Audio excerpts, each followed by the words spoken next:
City of Johannesburg can endure a stormy 2023 with no end in sight to service delivery setbacks. Among these challenges are questionable power cuts, suspected billing challenges, city power increases in municipal rates, allegations of corruption, and the revolving leadership door. Now, the jury is out as to whether 2024 will be any better for the residents of Johannesburg. To help us unpack all this, we're joined now in studio by Greater Johannesburg ANC chairperson Dada Morero, DA's caucus leader in the Metro, Belinda Kayser-Echeozonjoku, as well as Lebogang Modukanene, the Deputy Council Chief Whip in the City of Johannesburg. Good to have you all, and thank you very much for coming on. The gloves on.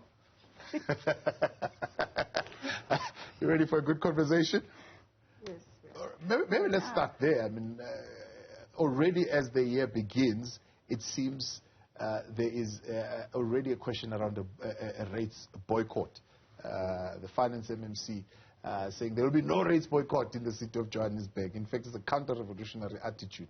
The DA is saying, yeah, you see, the attitude of your MMCs. This is what they think about you when you're raising critical issues. Is there going to be a race boycott, Belinda? Well, that's entirely up to the residents, and it's entirely up to the ANC in this doomsday coalition, which we call them, because residents wouldn't have to discuss a rate boycott if services are being rendered.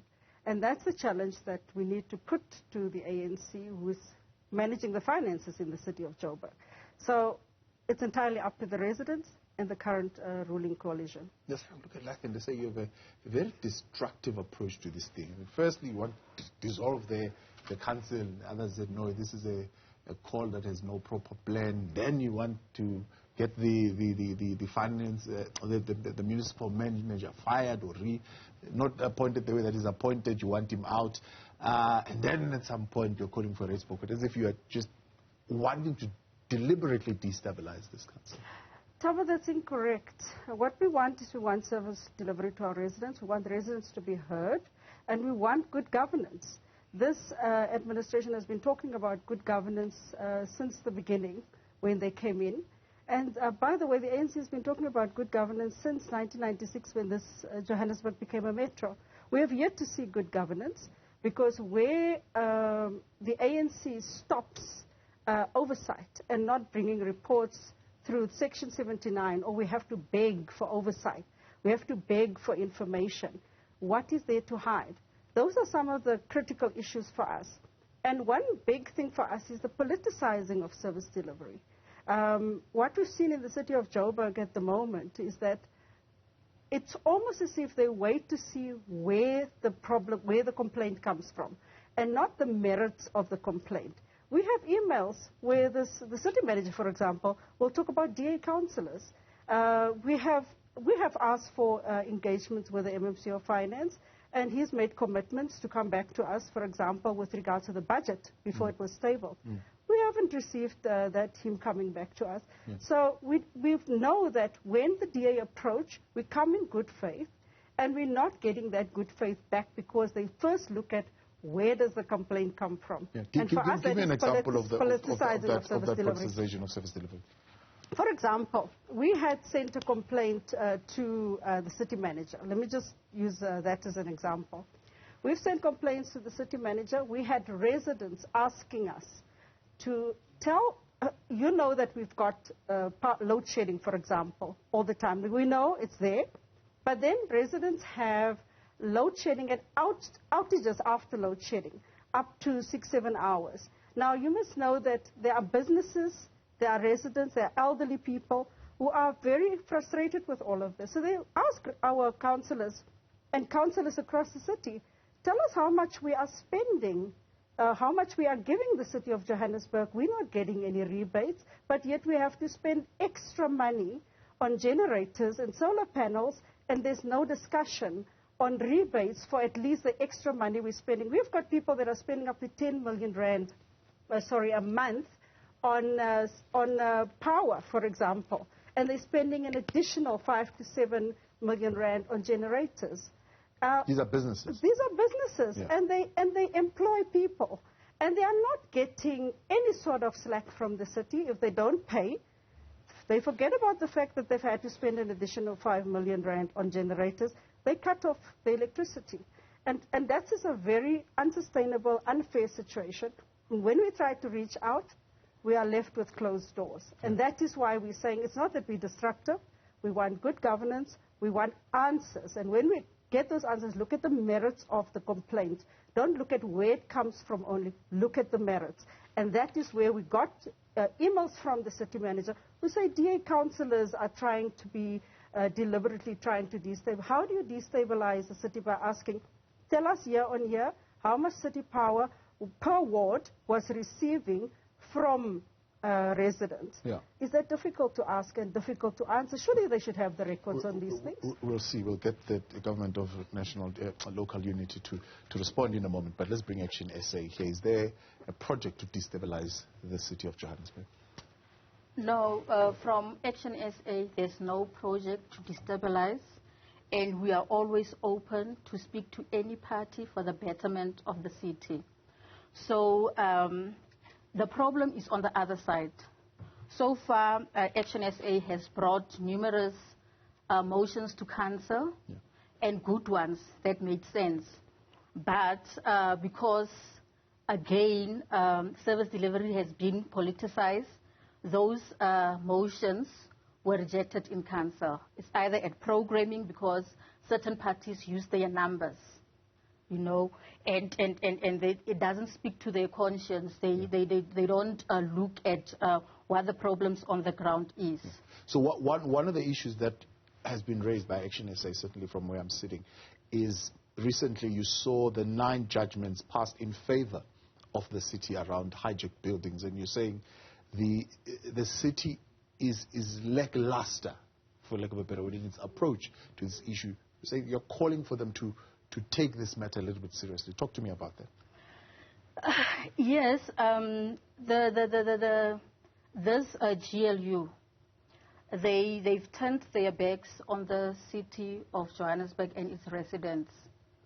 Just the last council meeting, we brought back, you know, the motion to reclaim hijacked buildings, but the speaker rejected that motion. And they don't take it seriously because since last year, we could see how many buildings caught fire and people died, you know. So this is a serious matter. This is a matter of urgency that really everyone, every single councillor must be at least, you know, worried of what's going on in the city, must be, they should be able to work together with every single political party to resolve these issues, but they don't have the political will to do so. Instead, they will hide, you know, behind legislature and all sorts of gimmicks, you know, not to resolve this. And it's simple. And most of those buildings that we're actually speaking about are city-owned buildings. The Marshalltown Clinic has been hijacked. That is a city-owned building. The one where about 77 people were killed, that is a city-owned building. Marshall Tower Fire Station is a city-owned building. But as we speak right now, it is hijacked. And there's no political will. The GLU just doesn't want to because this comes from another party and not them. Okay. All right. Let's get the GLU to respond to this. A number of issues being raised here. MC. The first one is of course this question of a rates boycott. To say you are less than frank about, for example, how finances are spent. I think it was Councillor Peterson raised it in council recently, that there's been like, what, 5 million spent on particular acquisitions, city expenditure. That was not brought before the Section 79 committee, but made it to council. How did that happen? Yeah, thanks, Thabo, and good evening to your viewers. Let me try and attempt to deal with some of the questions that have been raised. Perhaps start with the process in council, which you know that council operates within a particular legislation. Now, in terms of the Systems Act and the FMMA, it will direct to which reports go where and which reports do not go. So there are reports that do not go to Section 79, which can go straight to council once they've passed the mayoral committee. There are those that are therefore required to go to council, to Section 79 committees. And so far we have complied with those that have to go to Section 79 committees. Is it, what's the where threshold? Is it based on the amount of money that you spend? No, it's just not reports on finances. It's a report openly. It could be a report on any other thing. There are those that will go to Section 79. There are those that don't have to go to Section 79. Yeah. And in fact, Section 79 committees at times will require and demand a particular report. And depending on the nature of the report, the executive is able to take that report to that Section 79 for discussion. It does happen in council. So it's not something like this out of the ordinary in terms of reports going to Section 79 or not going to Section 79. Two, it is important to note that we have acquired court orders to deal with the bad buildings. I think we received those court orders early January on around about 9 buildings, which the law now allows us to can act on those. Remember this issue of buildings, you don't just act because they will take you to court. There must be a process that you undertake, go to court, request the court to allow you to evacuate those people in those buildings and offer them an alternative accommodation in the process. It's legislation, it's law. Now, we have already received about 9. There are other applications that have been done to the court. As we receive them, we'll be able to act on those buildings. But the question is that even the 9 that you've received, you have not moved on them. No, we are moving. We have now acquired the space where we are going somewhere in Selby area, where we are going to then build temporary structures so that we can move those people. Remember, Thabo, your hands are tied. You don't just come in and remove people without giving them an alternative, because the court will say, we are proving this on the basis that you have to give them an alternative accommodation. Now, alternative accommodation just don't come. It's money. It means you must go and find money to reallocate to those temporary structures and then reallocate those people. So it's a process in itself. So we are now acting on it because we have court orders. And I think in the next few weeks, we should be ready to start putting those structures up. Human Settlements has indicated that they should be ready to put up those settlements. JPC and Development Planning was able to acquire the necessary land and space for us to do that. So those are the challenges in government. But Thabo, we should also accept that once you start agitating for a boycott on rates, whether there are challenges on services delivery or not, you can't immediately go and talk about the rates boycott. You have to engage with communities and your ratepayers on what are the problems, what are the challenges. For example, you do know that you are a Joburger yourself. You have not experienced, not even once, that your waste was never removed. Not once.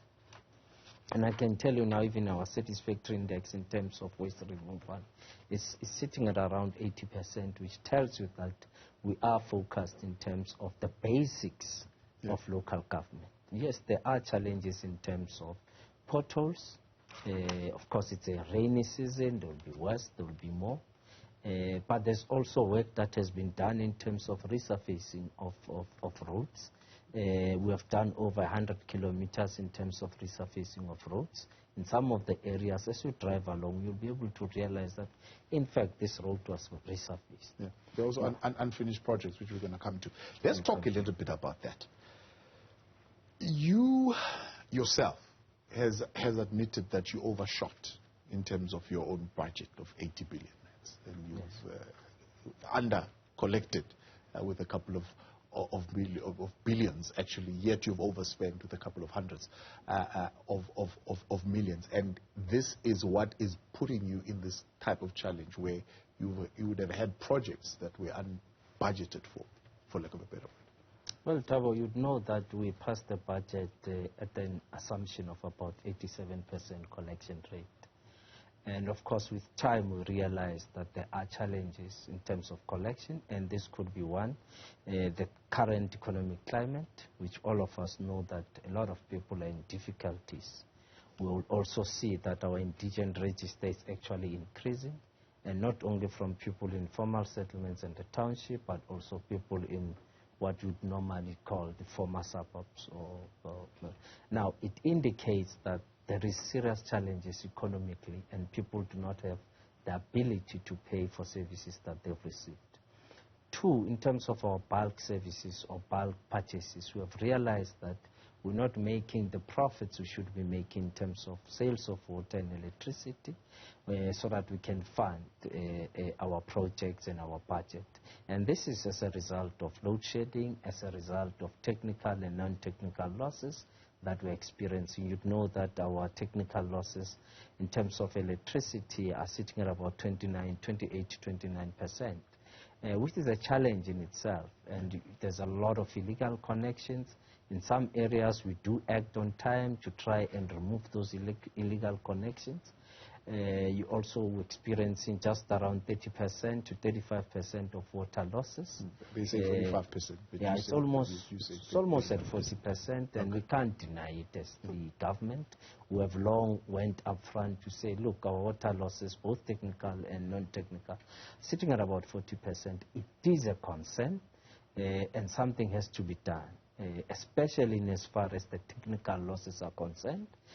Because this is as a result of the aged infrastructure. Yeah. And for us to fix that backlog and deal with the infrastructure, we need about 27 billion or so to try and deal with the infrastructure that has aged.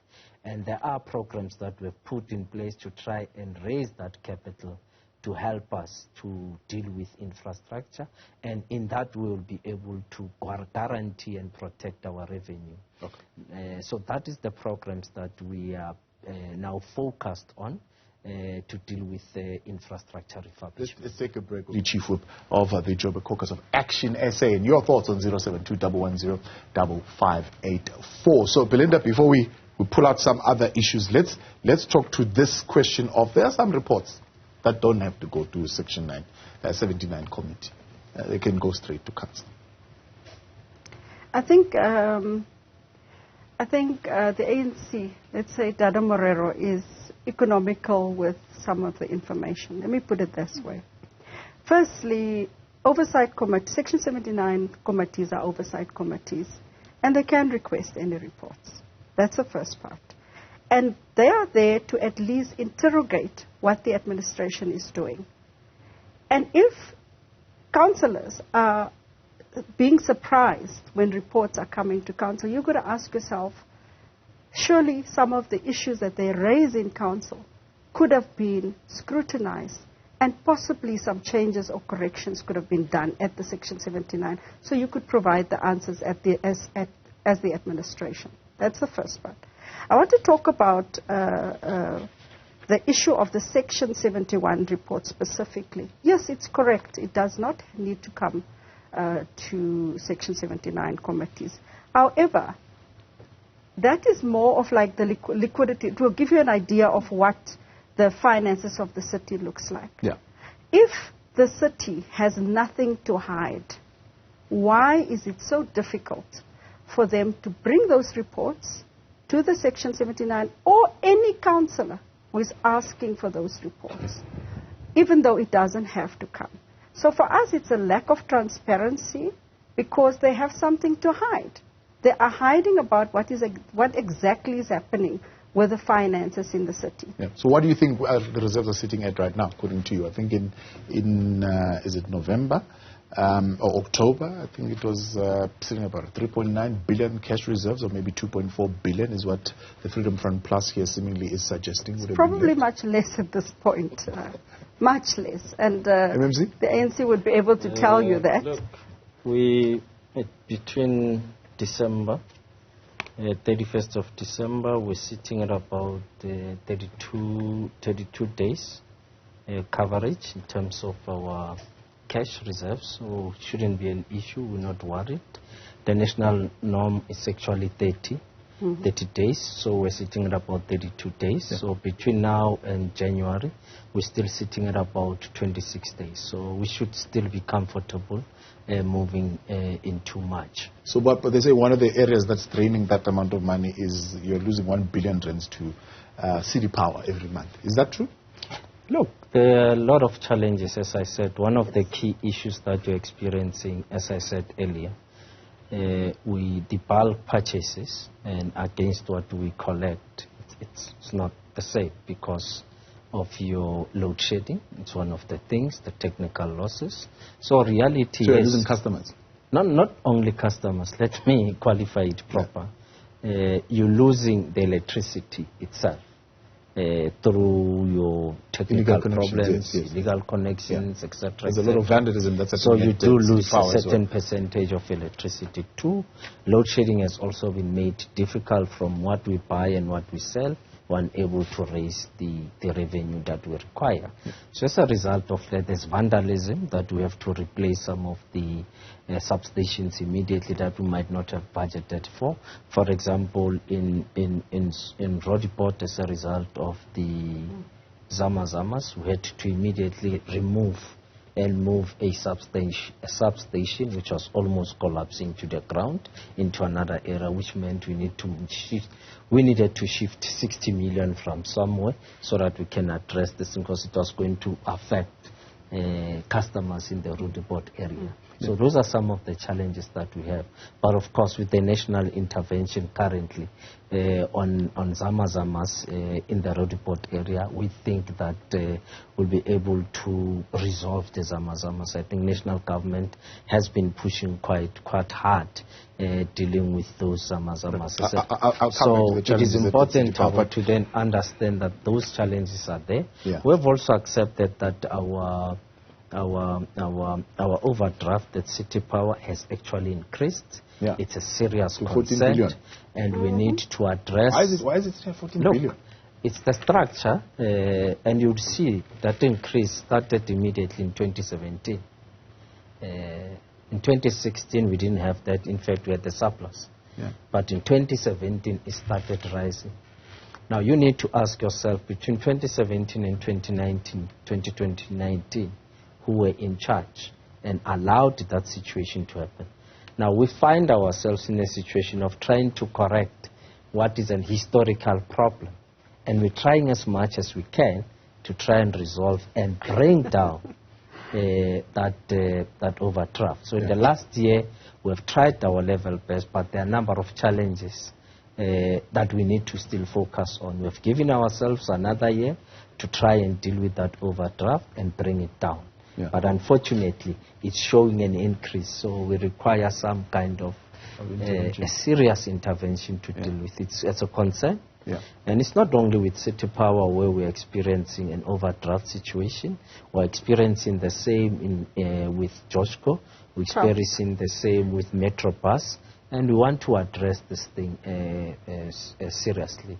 Metrobus is now sitting at about 300 million, which is a concern, which means Metrobus itself, as a company, we need to review what we want to do moving forward so that the business can be profitable. The same way with City Power, the business has to be profitable. We have to look at exactly where the problems are so that this company can once more be profitable. Lebogang, they're saying they are working on the 9 judgment. It takes a while. It's a process. It's part of the law. It's legislation. It can't be done overnight. You've got to ensure that people have got an alternative place. That place has got to be built before you take them there. But they are working on the 9. We'll see about that. We'll see about that because so far there's really no seriousness, No seriousness. When people hijack flats, it's just not overnight. It's one person moving in, 2 people moving in, and then over some time, It's not like it wasn't reported. For an example, Marshalltown, Usindiso, was reported. The case was with Jeffers. It's not like it just happened overnight. From 2019, were they attempting to hijack that, and it was reported. But the city was just not serious in dealing with that, So yes, it's a process. They will move people. They will find people alternative accommodation.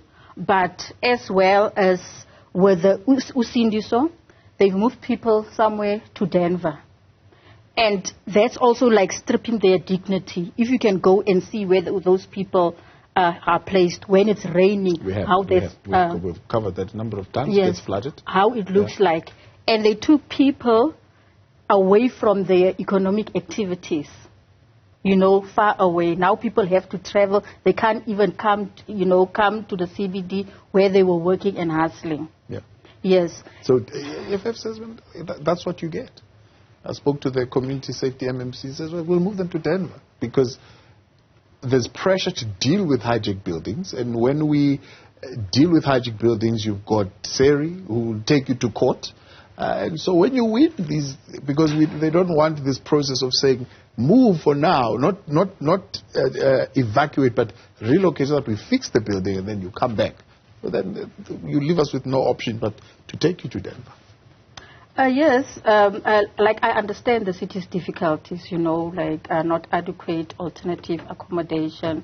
So people will end up at Denver. But within the city, like if the city had foresight, there's a lot of abandoned buildings that is actually empty that the city could have, repaired and mark them as alternative accommodation where the need arises. So there was never a foresight to do that. And as well, if the city can just act fast, when one person is reported there's one person in that building and act swiftly then maybe we wouldn't be sitting with the problem that we're sitting right now. All right. That will remain to see. But also one other thing that I really want to talk about is I was listening to the MMC here, and he's really downplaying the state of the financial status of the city. We are in a broke city. The city is broke. We're not even paying service providers. So he's really, maybe they must just take us into confidence, to the extent of the brokenness, but the city is broke. And so he mustn't What makes you say that? What are the telltale signs for you that the city is broke? Because the MMC is frank about the overdrafts. He's frank about the lack of collection. He, of course, narrows that down to economic challenges, COVID-19, so on and so forth. People just economically unable to pay their debts. But he says that is not a reason to believe that they're not meeting at least the fundamental needs of service delivery, like picking up garbage. But, picking up garbage. We don't even want to go there because they simply don't. For, the longest time, Marshalltown was, one of the cleanest, in the CBD, was one of the cleanest, but now go to Marshalltown, they don't pick up garbage. It's not clean. So, I don't even want to go there. So you're saying you're seeing a deterioration of some of those basic services that are telling you that the city is in financial trouble. Yes, and also not paying the service providers. Yeah. And looking at the age, of them not paying. It will be 30 days, maybe something. But once it's more, it comes to 90 days and more than that, then you're unable to pay them. Okay. Challenges in paying service providers. Belinda, I see you're nodding very strongly there on that score. But let's talk about the issues that the NMC raised first, then you can add yours. Apparently, the overdraft at City Power is yours. It's your legacy issue as the Democratic Alliance. I don't even want to start with 2017 to 2019, because we can also start throwing stones. I think one of the things that we should have done when we were in government in 2021, is call a press conference to actually tell the residents the rot that we found. So we can also throw stones. The reality is that the city of Joburg has been deteriorating since the ANC has been in power. They had an outright majority. They could maintain the infrastructure for many, many years, and they failed to do that. 1996, the city became a metro. They brought in all the sub-councils, and they should have made provision for the additional services that now needs to be provided and maintain the infrastructure. They failed to do that. So they cannot now, a government that is, by the way, did not have a majority, but had to work in a coalition They had an outright majority to be able to do some of these things. Where you have to negotiate with coalition partners to try and get something done, for example, and 2 years, and attribute that to 10 years of lack and failure to maintain infrastructure or provide adequate budget to at least maintain those infrastructure. So we can throw stones and we can do it tonight, but I just want to debunk that. You can't just use 2 years of multi-party government to, throw away the 10 years or 20 years that the ANC has been in government. That's the first thing I want to touch on. The other one I want to touch on is the budget. And I said to Dada earlier, I raised the issue that the DA set up a meeting with him. When we were in government as a multi-party, we were already going to rebase the budget downward by 6 to 9 billion rand at the time. We had a meeting with him. We asked him, we are concerned about certain issues, that we are concerned about certain wards, and we were going to get at least a draft so we could go back and talk and see where things could change, and also come to some sort of, at least an understanding to say, okay, not only do we support, but we think you should reduce year or year or year. And let's be frank with the residents, and we can also, as councillors, explain to our residents. None of that was forthcoming, and I must say, this is the first administration that is not willing to speak to the official opposition when it comes to service delivery and snub us. First of all, they look at where the complaint comes from, as I said to you earlier, and they politicize service delivery. I can tell you there's a whole lot of issues that this lack of maintenance over many, many years. It didn't start in 2016 or 2017. It started it's been a long time. So the ANC mustn't come here and behave as if they're shocked about something that is happening now, honestly, just to debunk that, first of all. Thabo. Okay, one of the issues that comes up, and then you can jump onto the other issues, is why there's this backlog, for example, of maintenance. And has been raised in council as one of the crucial issues of crucial vacancies and the suspension of senior managers. And therefore, your recruiting process has left you with people who are acting in senior managerial positions. And this is bringing this question of capacity into light in terms of dealing with some of these maintenance issues that have been raised. Thanks, Thabo. Perhaps let's correct one thing. We have had engagements with the Democratic Alliance, myself, the chief whip of the ANC, constantly. I think we had about 3 meetings just before we passed the budget. Now, in those meetings, we engaged frankly with the DA as an official opposition. Myself, Belinda, and Councillor we communicated at meetings, and we spoke about the weakness, therefore, was, you see, when you deal with the City of Johannesburg, you deal with 135 wards.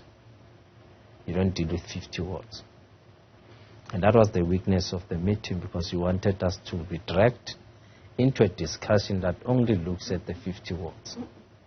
And that was the weakness with Berlin. And I did say in that meeting that our task is 135 wards. Yeah. And we must, as such, focus into the 135 wards. Yeah. The argument can't be that you only focus where the revenue comes from. Then once you start the discussion from there to say, no, the money that comes into the city comes from the suburbs, then we are losing the debate. Is that the politicization conversation? No, that's where they wanted to go, and I said, no, we have 135 wards. Let's discuss and find ways to help each other to get the budget right. Now, let me pass that. The issue around the infrastructure, perhaps let me start by saying we also have to relook on the model. The financing model of local government has to change. Over the years, metros in particular have to raise 70% of their budget from their own money. It could be from rates and taxes, sales of electricity and water. They have to raise 70%. The reality of the matter is that electricity and water or electricity in particular, is no longer a cash cow for the municipalities. Now, we have to rethink the overhauling the financing of municipalities completely. Yeah. Because the assumptions that we are relying on, revenue assumptions, are completely wrong now. Because but is this, I'm out of time. No, that discussion has been what raised. We are saying, that your less than frankness about the budget. I want to come there. Is an indication of a bankrupt. I want to come there. Our collection rate currently sitting between 85–86% now, which suggests that we are not going to reach the 90% that will make the city to function optimally. Now, we have accepted, even National Treasury has engaged with us. In fact, National Treasury is even alive to the fact that the economic conditions in the country is not going to take us to 90%. That's a reality that we are faced with, and we can't run away. We've been frank, we've been honest, even in council, on the numbers. We have never hidden anything from council. In fact, the last council, I responded on a number of issues relating to finances, and I confirmed that our collection is sitting at about 85–86%. We want to continue to push it to 87%. We think if we do that, we'll still be afloat. Secondly, matter of payment of the service providers. It's an important aspect. It does affect a lot of small businesses if they're not paid on time. Mm-hmm. It affects their operations, and this is a result of cash flow challenges that the city is experiencing. And we can't shy away and say, no, there's no cash flow, everything is well. No, everything is not well. We're experiencing cash flow challenges, and as a result of that, we're unable to pay suppliers on time. And others, we do engage them, ensure that perhaps, for example, if you've got so much, start with the smaller ones, because they don't have access probably to capital, to borrowings. Try and pay those ones, then you can pay those that are big suppliers who have access to borrowings and capital. But the fact of the matter is we can't continue in that fashion. So we need to bring our spending down, because the other problem we have, people are continuing to spend even if when we try to restrict them from spending, so that once you reduce your spending, you allow your income to grow, then you'll be able to can spend. So the problem now, there's a mismatch between the income and your expenditure. So our expenditure is too high whilst the income is too low. So we need to try and correct that. So we do admit, Councillor Lebogang, we have never hidden the truth that there are challenges of cash flow, and that is why you find that suppliers are not paid on time. But what we have done over and above that is to ensure that key important areas we do pay for. For example, we have never went without paying Eskom, because we need the electricity. We have never went without paying rent, water. And those two services are important to the residents of Johannesburg. And we must ensure that when their money comes in, we pay Eskom and we pay the rent, water, so that they are not affected by provision of services. The last part is in relation to maintenance. It has been a problem, and it's a historical problem. And in fact, over the years, it has reduced from a national norm of 8%, which nationally we are required to have about 8% that you always ring-fence for maintenance. So it's quite bad currently, yes. Quite bad. Let's leave it there. Much appreciated. I wanted to bring in an audience of the people of the City of Johannesburg, but I will next time, so that they can come and attest to some of these issues. I know you've got a lot to challenge still, but